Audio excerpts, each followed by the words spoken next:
All right, so we're diving into some AI research today, Yeah. and it's pretty cutting edge stuff. Actually, kind of makes me question. Oh, really? Yeah, a lot of what I thought I knew about how AI models learn, we're talking about foundation models here, like the really powerful ones that are Yeah.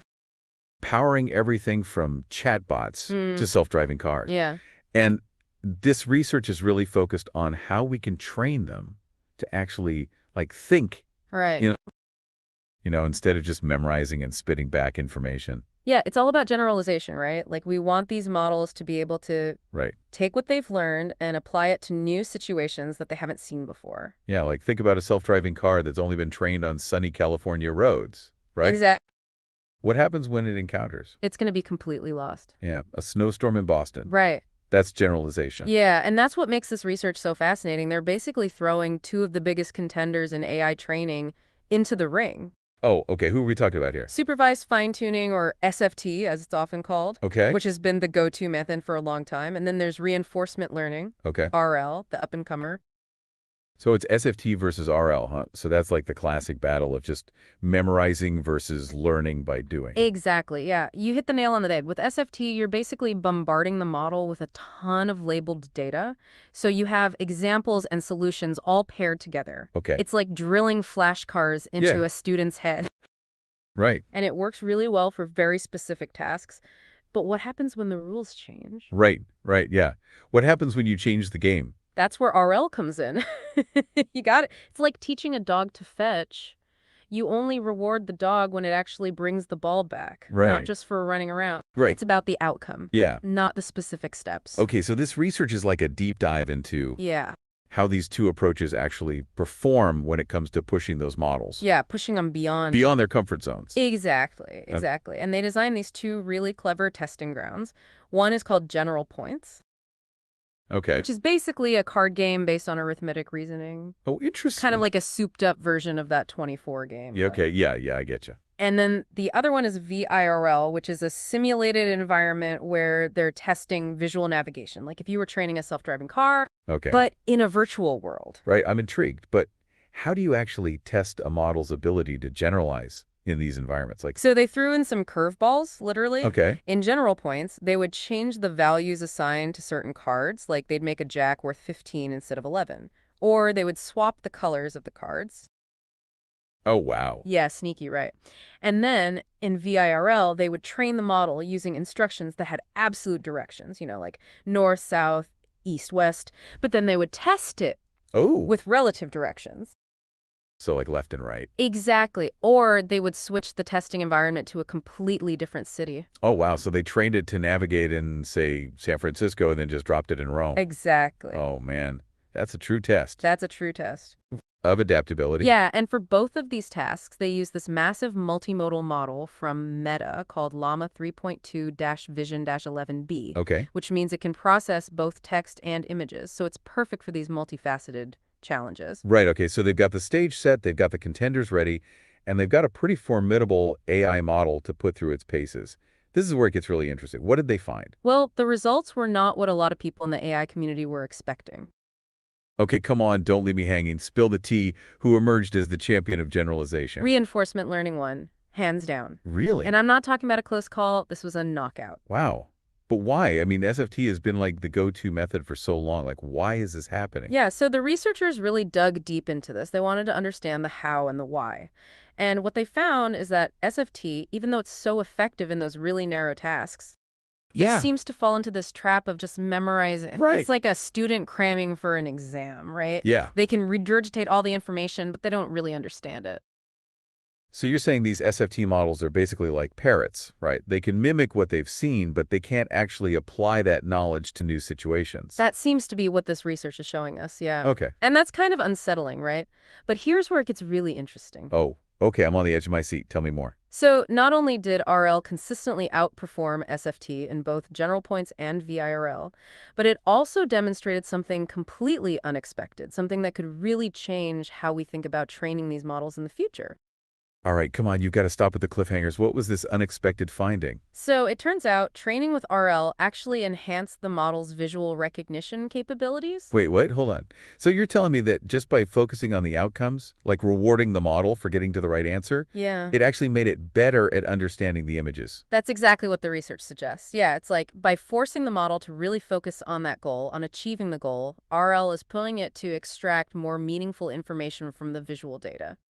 So it's not just learning to follow instructions, it's learning to see better. Right. That's a pretty big side effect. I mean, that kind of challenges the assumption that you need separate models, like specialized models for different types of data. Yeah, this is where things get really exciting, right? We're talking about unlocking a deeper level of learning where models can seamlessly integrate different kinds of information, much like humans do. Yeah, it's like we're moving beyond just teaching AI to see, and now we're teaching it to actually understand. Exactly, exactly. But before we get too carried away, it's important to remember that even RL isn't a magic bullet. There are still a lot of nuances. Oh, hey, welcome.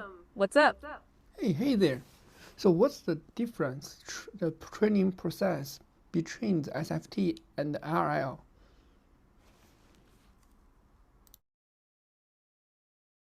That's a great question, and it gets to the heart of why these two methods differ so much in their abilities. Yeah, let's unpack this. So with SFT, the process is pretty straightforward, right? Exactly. You basically take a foundation model, and then you give it a huge data set of Yeah, examples. like instruction response pairs, right? Like here's the question, here's the perfect answer. Precisely. And the model learns by adjusting its internal parameters to predict those correct answers. It's like learning by imitation. Okay, so it's basically trying to mimic what it's seen in the training data.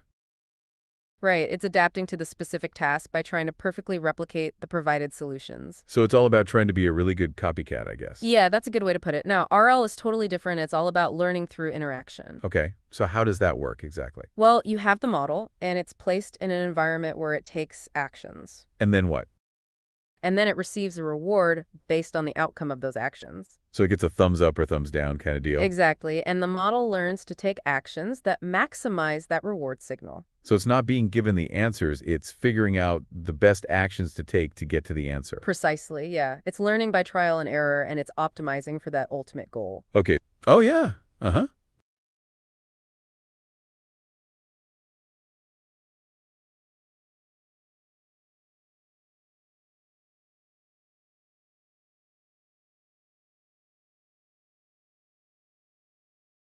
That's an interesting way to put it, and you're right to focus on the way these methods introduce different biases. Okay, yeah, let's unpack that a bit. It seems like you're saying that SFT and RL introduce different inductive biases. Exactly. Inductive biases are like built-in assumptions that influence how the model learns.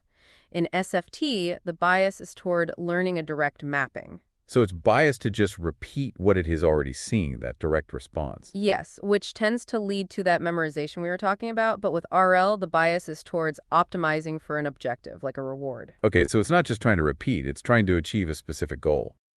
Well, it's not about introducing different bells exactly, but you're definitely on to something with the idea of different learning approaches. Yeah, what this research really highlights is that the two training methods, SFT and RL, use fundamentally different ways to achieve results. Right. With SFT, you're essentially giving the model the answers, and it's learning to replicate them. It's about memorizing patterns in the data. Okay, so it's like cramming for a test. You're just trying to soak in all the information you can. Huh? Exactly. It's learning by example, and it's highly effective in very specific domains. Okay, but with RL, it's more about the model figuring things out for itself, which is a totally different approach.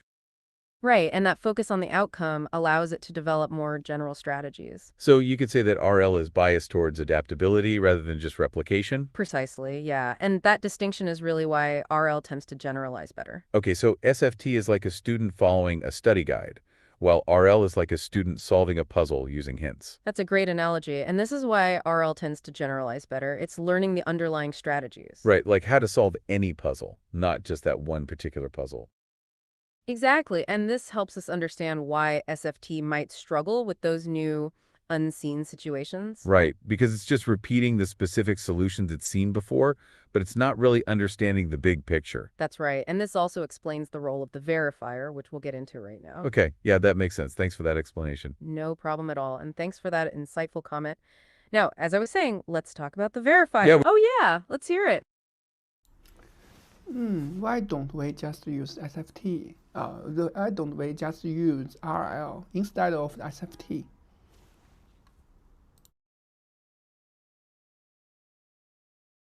Okay, that's a really good question. It kind of gets to the heart of the research. Yeah, it's tempting to think we could just throw out SFT entirely, right? Since RL seems to be so much better at generalizing. But it's not quite that simple. And there is a reason why SFT is still used, even by this research. Right, as we touched on briefly, SFT can be a crucial first step in the process, especially when you're dealing with a foundation model that doesn't really follow instructions well. Like how we mentioned that the base model, without any training, will generate those long, tangential, unstructured responses. Yeah, exactly. So SFT is really good at getting the model to understand what we expect in terms of output format, which sets it up for RL training. Okay, so SFT is like teaching the model how to follow a recipe, so it can then use RL to become a better chef. That's a great way to put it, yeah. SFT stabilizes the output format, so RL can then optimize the model's actions. So it's kind of like SFT is priming the pump for RL, and it helps the model get into a state where the reward signal can really work. Exactly. It's not always a one or the other situation, and sometimes you need to use both methods. But for the most part, this research is showing us that RL is the way to go for true generalization. That is really the end goal here. Precisely, and this is really what this research is highlighting. Now, as we were Yeah, uh-huh. Thanks for your explanation.